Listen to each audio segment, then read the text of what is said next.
Are you saved or are you spent? That's the question the author William Bausch poses in one of his articles. Bausch was addressing the question found in today's gospel.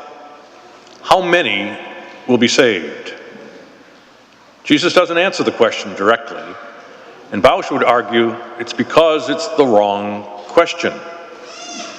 We're all invited to the heavenly feast, but it's how we spend our life in service of others that will determine, to some extent, if we are saved or not.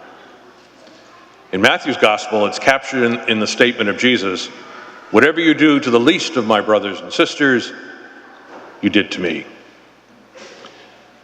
Some evangelical folks ask the question face to face, have you been saved?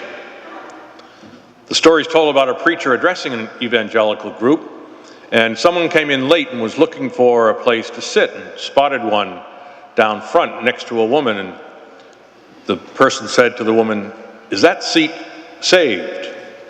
And she said, "Not yet, but we're praying for it." Our good actions don't force God to save us. He offers it to all, and our response is positive if we spend our lives in the service of others.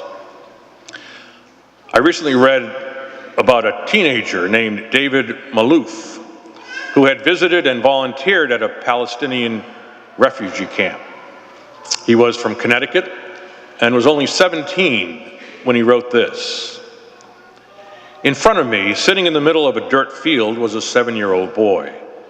His clothes were covered in dust, and as the sun baked the sweat on his brow, his mouth grimaced and his eyes conveyed a pained thirst.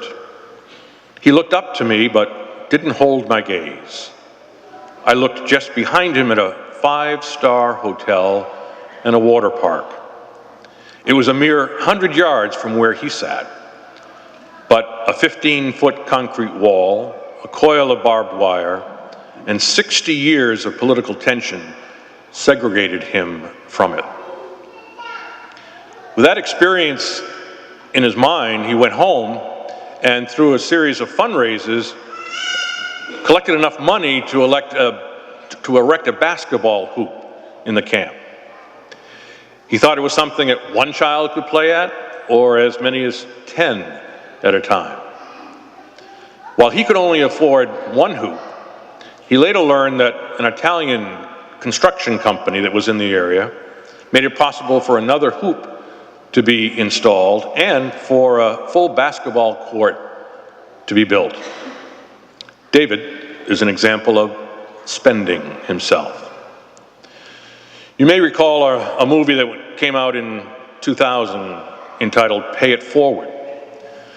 When the theory was that when one person benefited from a blessing, he or she paid it forward by doing something good for 3 others. You and I have been blessed with the gift of redemption, the gift of salvation. And we need to pay that forward, not just to 3 persons, but to as many persons we encounter in our lives. Because when we do it for the least of our brothers and sisters, we do it for Christ. How can you be grateful for being saved by being spent for others?